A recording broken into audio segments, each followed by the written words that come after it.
Hello, my name is Poorna. I am privileged to serve the University of Plymouth, which does an exceptional amount of work in the field of equity, diversity, inclusion, um, and everything that is connected to celebrating the uniqueness of the humankind. I was recently asked a question by a person whom I deeply respect, and I thought it is only right that I record my response, because not only do I want to share my opinion, but I also want to get feedback on the validity of that opinion. The question that I was asked was simply, PG, that as I'm addressed by many in Plymouth, PG, you do some amount of work for equity, diversity, and inclusion, EDI as it is called, but do you really think you are including everybody when you seek to celebrate individual groups within the community? In other words, can you be truly inclusive if you are celebrating diversity? It was a really valid question, and it made me think. And this is the response I have formulated, which to a great extent is actually in line with what I had propagated before. And that is to say, I do agree that when we seek to celebrate diversity and we seek to celebrate particular groups that represent that diversity, we sometimes may be excluding others who do not belong to that group. So that question, therefore, is valid. So how do we really celebrate equity and diversity and still be completely inclusive? And that is the question I seek to address. And my response is this. It is that none of us belong to one particular label within that amazing tapestry of diversity that forms a society. Me, for instance, I am a person of Asian origin. I am a British citizen. At the same time, I have a religious affiliation where I believe I'm of Buddhist faith, but I do believe, for instance, in Jesus Christ.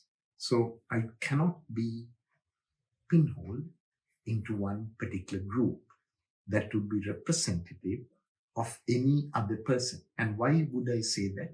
It is because of this concept best explained in the term intersectionality.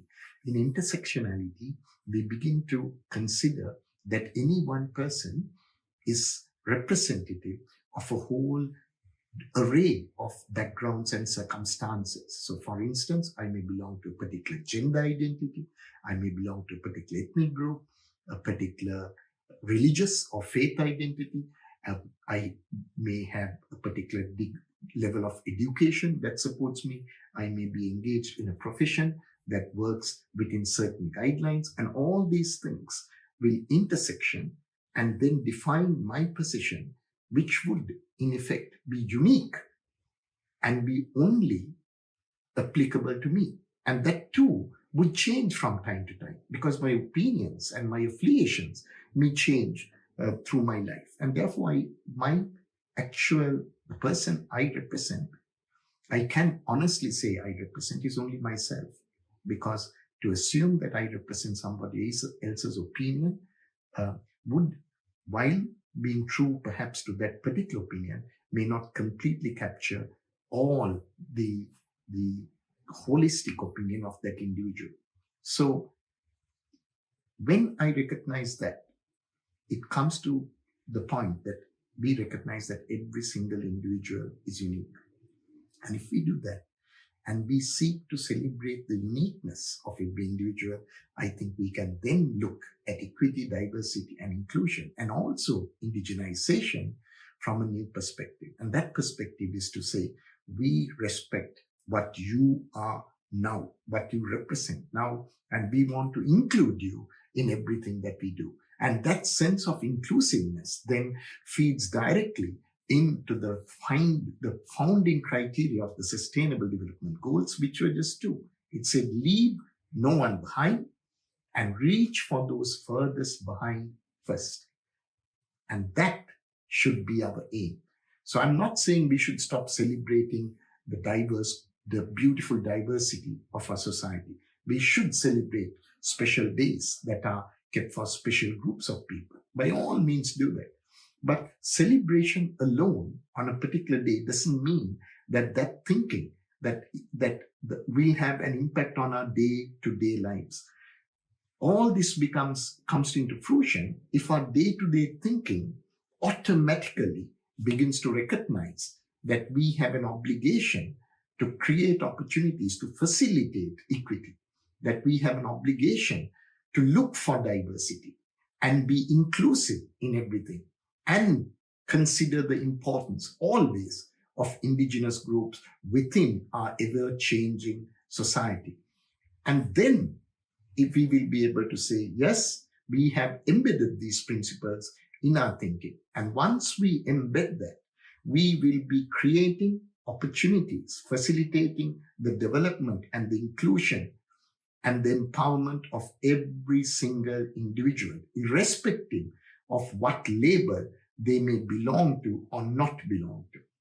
So that, to me, is the response. So even as we seek to celebrate the beautiful diversity amongst us, in our day-to-day work, we must always look to say, how does this impact on every individual that we touch and see? And when we do that, when at the point of application, we consider the impact on those unique individuals and try to incorporate their values, their thinkings, and their beliefs within whatever we do, I believe then we can strive towards a wonderful society. One may, of course, say that this is very idealistic.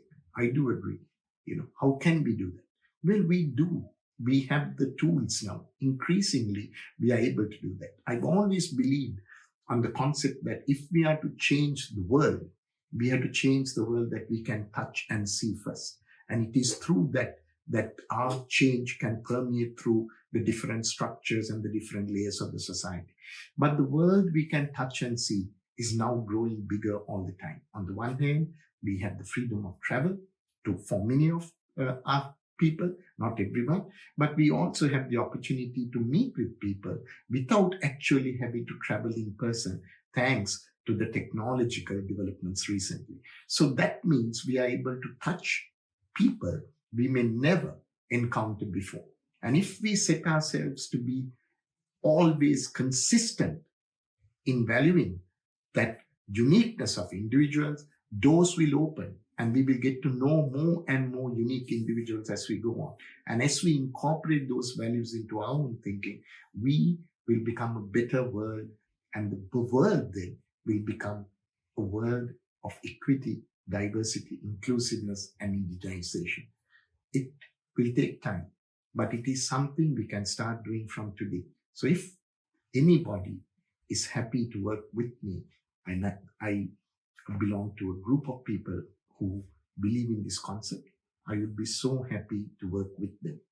And this is also to ask feedback, because you may have heard of the concept of the Johari windows, where we may know things, we may not know things. I would love to know things that we do not know, in order to ensure that our growth is always mutual, our empowerment is mutual, and together we will learn from each other in the true spirit of knowledge exchange and become people worthy of this amazing planet. Thank you.